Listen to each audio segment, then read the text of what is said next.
ఓడలు బళ్ళు, బళ్ళు ఓడలు అవుతుంటాయని అంటారు. ఇక రాజకీయాల్లో అయితే ఇది అత్యంత సహజం. కాకపోతే అధికారం కోల్పోయిన తర్వాత కొన్ని పార్టీలు మరీ పతనావస్థకు పోతుంటాయి. ఇందులో భాగంగా అధికారంలోకి చేసిన శృతిమించిన పనుల ఫలితాలు బలంగా తిరిగి వచ్చేస్తుంటాయి. ఆ సంగతి అలా ఉంటే, ఒకప్పుడు భారీ వైభవం చూసిన టీడీపీ ఇప్పుడు రాజ్యసభలో ప్రాతినిధ్యం లేని పార్టీగా మిగిలిపోయింది. అవును, చంద్రబాబు ఆధీనంలో ఉన్న తెలుగుదేశం పార్టీకి ఘోర అవమానం సిద్ధంగా ఉంది. ఇందులో భాగంగా పెద్దల సభలో టీడీపీకి ఇక జీరో నెంబరే మిగలనుంది. దీంతో ఇది ఆ పార్టీ చరిత్రలోని అతి ఘోరమైన అవమానంగా విశ్లేషిస్తున్నారు పరిశీలకులు.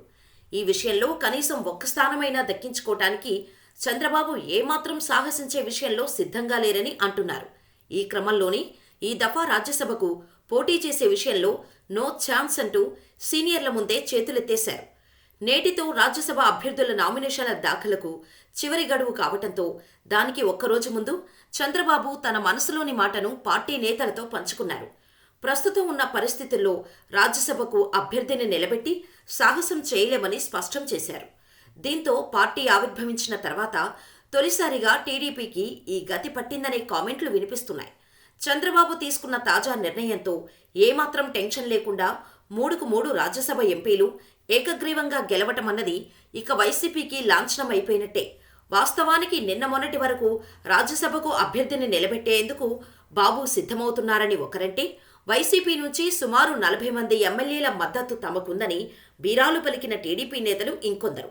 ఎట్టి పరిస్థితుల్లోనూ రాజ్యసభకు టీడీపీ నుంచి ఒక అభ్యర్థిని పంపుతామని వైసీపీ అసంతృప్త ఎమ్మెల్యేలు అందుకు రెడీగా ఉన్నారని కూడా చెప్పుకున్నారు.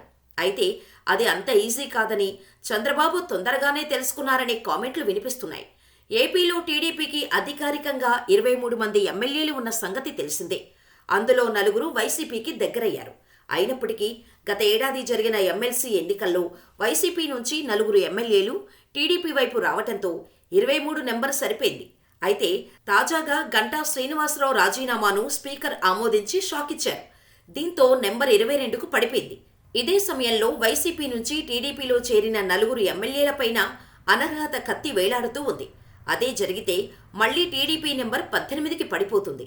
అయితే 44 మంది ఎమ్మెల్యేల మద్దతు ఉంటేనే తప్ప రాజ్యసభ సీటు దక్కదు. అంటే ఇంకా 26 మంది ఎమ్మెల్యేలు వైసీపీ నుంచి టీడీపీలోకి రావాలి. ఇది ప్రాక్టికల్గా జరిగే విషయం కాకపోవడంతో నిన్నటి వరకు హడావుడి చేసిన టీడీపీ నేతలు కిమ్మనకుండా గమ్మునున్నారని తెలుస్తోంది. దీంతో తెలుగుదేశం పార్టీ పుట్టిన తర్వాత ఫస్ట్ టైం రాజ్యసభలో జీరో నెంబర్తో కనిపించబోతోంది. అంటే బాబు ప్రెసిడెంట్గా ఉన్న టైంలో ఇది మరో బ్యాడ్ రికార్డ్ అని అంటున్నారు పరిశీలకులు.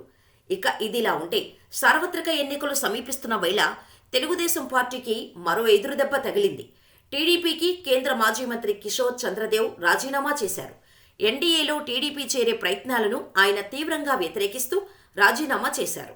విద్వేష శక్తులతో చేతులు కలపటం సహించరాని విషయమని, అధికారం కోసం తన ఆత్మను అమ్ముకోలేనని చంద్రబాబుకు ఆయన ఘాటు లేఖ రాశారు. కిషోర్ చంద్రదేవ్ అరకు లోక్సభ స్థానం నుండి 5 సార్లు గెలిచారు. 1994 నుండి 2000 వరకు రాజ్యసభ మెంబర్గా ఉన్నారు. కేంద్ర మంత్రిగా, అఖిల భారత కాంగ్రెస్ కమిటీలో జనరల్ సెక్రటరీగా పనిచేశారు. రాష్ట్ర విభజన తర్వాత 2014 ఎన్నికల్లో ఓటమి పాలయ్యారు.